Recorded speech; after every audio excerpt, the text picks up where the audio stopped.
And Al. And Al. And Challenger. What better way to kick off Memorial Day weekend and honoring our country's fallen heroes than a visit from our national symbol, and our national bird.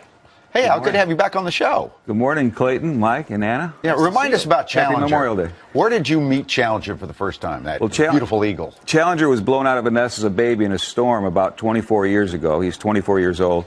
And he was actually rescued by people as a young baby. He wasn't full size. The people that found him hand-raised him, and they had so much human contact with him that he became what we call a human imprint, or an eagle that thinks he's a person. But I've seen this bird fly at football games during the Star-Spangled Banner. How'd you ever get him to do that? Well, like I said, when we got the bird, he was physically perfect, mentally disabled, thinking that he was a person. Yeah. So God gave me this vision to train him to free fly into stadiums during the national anthem, to give the American people an up-close look at their majestic national bird.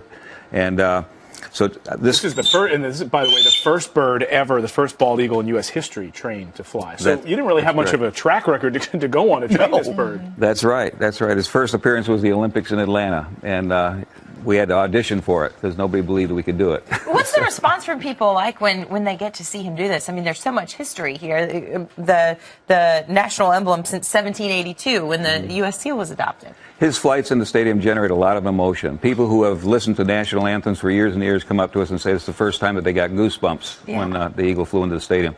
This weekend, we're going to be celebrating our troops by going to the Coca-Cola 600 in Charlotte on Sunday evening. He's going to fly during the anthem. And then we'll be flying to Chicago to do a Cubs-White Sox game to also pay a tribute to the troops. Now, does he mind flying in human aircraft? Would he much rather go by himself? Not at all. He flies Delta. They're pet friendly, huh? They're bald eagle friendly. How does he fly Delta or any other? Where is he? Coach, first class. He has a custom built carrier with a perch inside, and he does go in the cargo bin, but the cargo bin has the same temperature and airflow as the cabins do.